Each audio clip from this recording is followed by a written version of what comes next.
What's up, gamers? So, I just read a quote from EA in Edge magazine. Had to talk about it. This is about Online Pass. Again, I wanted to talk about it. I think we all need to think about what our purchases from EA mean and how they support the Online Pass and what it means to gamers all over as this is implemented throughout their games. So, let me jump right off with it.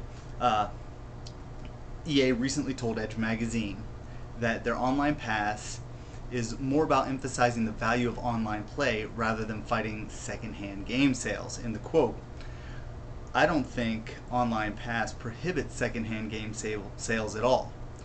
What it does is recognize the value of online play, a realization that there is a very real value there to a consumer that also comes with a very real cost to us. That's Andrew Wilson, the Senior Vice President of EA's Global Online Group.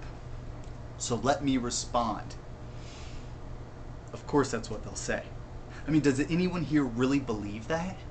The retail price, the MSRP of games has already gone up $10 this gen. On top of that, if it's not about used games, then why does it only apply to used games? I'll do you one better. They're doing it with games that are not only seeing massive profits on and increased profits of every year, but the same games that have no research and development in them at all. It's last year's game with some tweaking, some new paint, new players, and stats. That's it. That's your new Madden title. Please. They're selling you a new game for $60 that could just as easily be a $20 download for last year's game. Think about that. EA is already raping you every time they charge you $60 for a game that has already been made. An engine that's been used for several years with a few minor updates. And then they have the nerve to charge you $10 extra.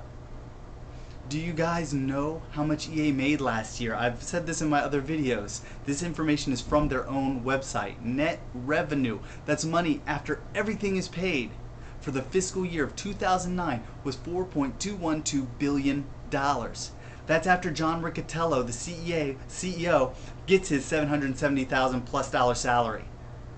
Okay, that's after everything is paid for. 4.212 billion, not million, not 100 million, billion. And that's a 15% increase over 2008. It's consistently rising. That's after they pay to create and support their online service. It's already profitable and they're making billions after the online investment is made. So how exactly is this $10, this fee that you and I have to pay, helping us more than it's helping them? I'll tell you how it's helping them. It's helping them line their pockets. And God forbid you live on a budget. While the bigwigs at EA make hundreds of thousands of dollars a year and turn multi-billion-dollar profits, and all they want is $10 more from you if you buy that game used. They're punishing you for trying to save a few bucks so they can take a jab at the used game market, and don't let them tell you otherwise. Also said in that article was, we want to continue to invest in online outside of the disc. And as we do that, more and more the investment behind that grows. Yeah, well, that's why DLC costs extra, isn't it? EA wants to make money to support their online, because apparently $4.212 billion isn't enough. They need more.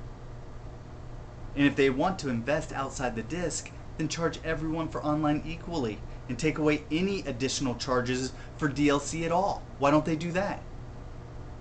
But the fact is that if you buy the game used, or if you want to play a family member's copy on your console, or whatever the case may be, you now have to pay that $10 for the Online Pass. And then, if they release more DLC later, you'll pay for that too. Is that right? And if it's just about improving the online, will online play become free when they stop printing that last year's version of the game? Of course not. When Madden 12 comes out, don't think for a single solitary second that you'll be able to play Madden 11 for free, even though they're putting absolutely nothing into the online service anymore. Why? because this is about used games, not about online service. And don't forget what this does to the resale value of that new game you're paying $60 for. When you want to trade in Madden 11 to GameStop, My Store, or wherever your favorite local buy-sell trade store is, so you can get another new EA title, you'll get less because it costs money to play it online.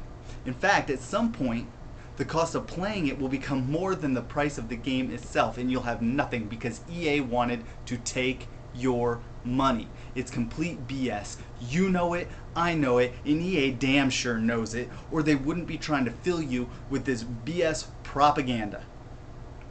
And here we are, September 2010, Madden 11 was the top selling game of August. Gamers say, that's a load of crap, I'm not going to support that. I'll boycott any game with online pass after I buy the new Madden, because I gotta have that one.